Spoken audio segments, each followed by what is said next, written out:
Hi everyone, welcome to my YouTube channel again, this time from SF. I have the Salesforce tower in the background. I don't think it's visible, it's a very foggy weather. And I got a chance to attend the RevenueCat app growth annual conference yesterday. I was crazy enough to just book a ticket 12 or 24 hours before the conference and did a 16 hours flight from India and finally made it here.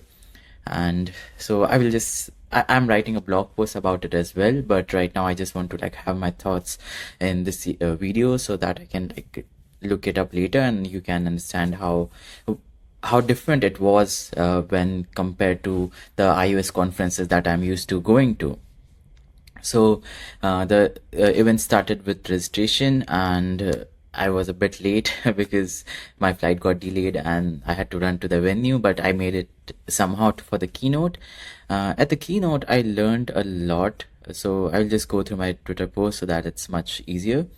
And I got a full imposter vibes because the person was talking a lot about the subscription value loop and how it affects subscriptions.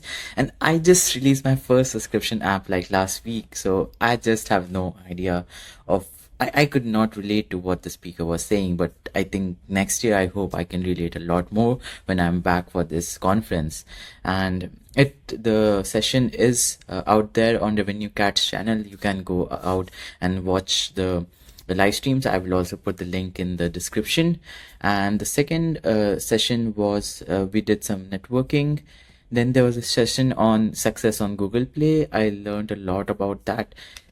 Like, for one of the reasons that I have avoided Android is for the money making part, but that's like from the numbers shown on the charts, that was a incorrect assumption. There are a lot of paying users in US and in Japan and Korea and even in India and Southeast Asia, Middle East Asia as well. A lot of subscriptions are bought in the Western countries compared to the Eastern world. And from the data that I've read, there's a hybrid in Japan and Korea, but in Middle East, people prefer to get in-app purchases more. So that was an interesting find when I was watching this talk.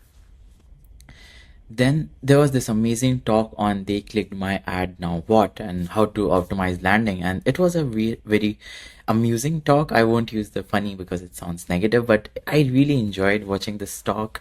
And one thing I learned is how much A/B testing Duolingo does. So Duolingo goes to a point, like if you fail on a level, they would A/B test the number of tears that are coming from the miserable owl and the amount of pool of tears that is made. And I was like, wow, I've never thought that's the level of A/B testing that you can do. So it's like you should not feel too miserable for the owl, and you should not it didn't happen much to him or to the owl. That was fascinating, and I learned a lot from onboarding, retention, and how to upscale at the correct point. And from there, the next there was the shippies presented for different awards. I took a screenshot of all the shippies. I will have a list in my blog post for all the ones, because I found all of them inspiring. Then I attended this conference, this workshop, which was storytelling that makes people want to buy. And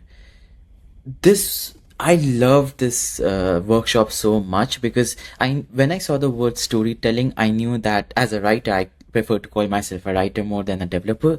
So when I saw this workshop, I knew this is the one that I would attend. And as soon as I went, and I got a bit late, but when I sat there, I heard Cliff speaking. I was so fascinated, how good a speaker can be.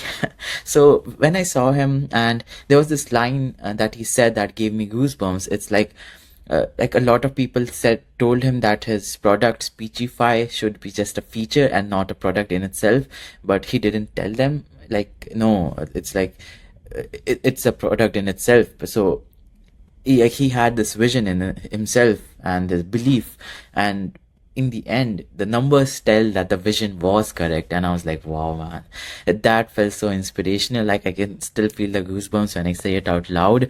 And one thing he mentioned was like, you should have a mission which is above yourself. And that's something I want to cherish. Like when I was thinking of my apps, meshing, gradient game, all of them are like baby apps, little games that I made for fun.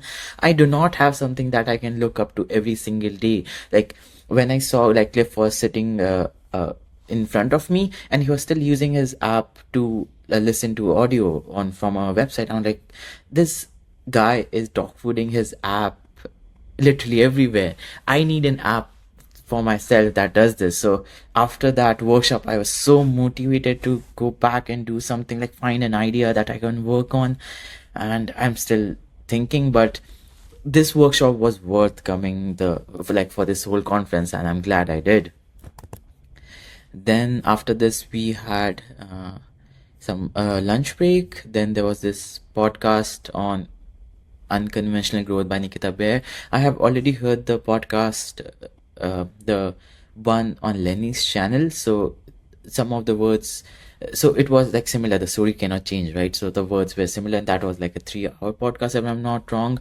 So I knew a kind of the story behind of how TBH and gas went up. So this was something interesting to listen to. Then there was this Octalysis framework, which I learned something new. It's about gamification, and there was so much of things that I learned from this, from my app Gradient Game. Like Gradient Game isn't something, I still regret not working hard enough on that, because even though it's a fun idea, it could have gamified to a very good potential.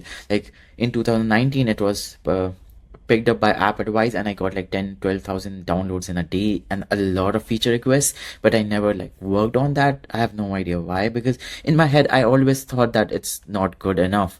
But when I heard this Octalysis framework, I really got a lot of ideas of gamifying the app, because it's a game and I can gamify in a lot of ways. So let's see if I can go back home and work on it again. Then we had the shippies again. And Mustafa also flew in from Mumbai for the event, and he got to see the award in person, get the award in person for most likely to make money for the Karo app.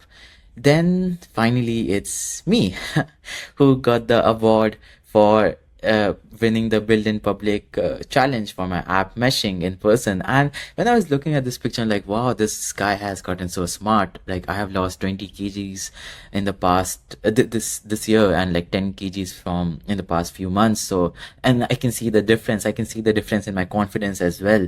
It's just so much better, and I still have like 10-15 kgs more to lose. So I'm so excited, like still work on this transformation journey and see where I go from here. Like I want to tap my untapped potential.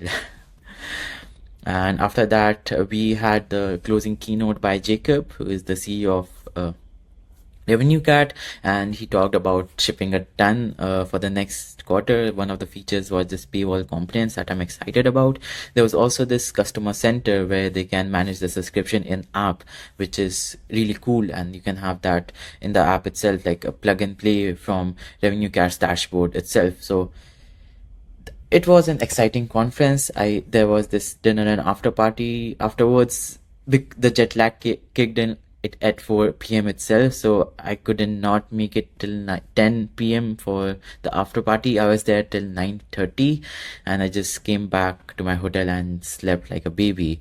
And with that, it was a successful first App Growth annual conference, and I'm definitely coming again next year. But next year I want to come with a lot of my own experience to share with the people there. This time I was just being in the listener mode, where I would just listen to people and I cannot relate with whatever you're saying about subscriptions, but maybe one day I will. So that's something I have to work on. And with that, I'm going back. I have to get ready I'm going for a morning walk so that I can see the billboards where my app is out there meshing.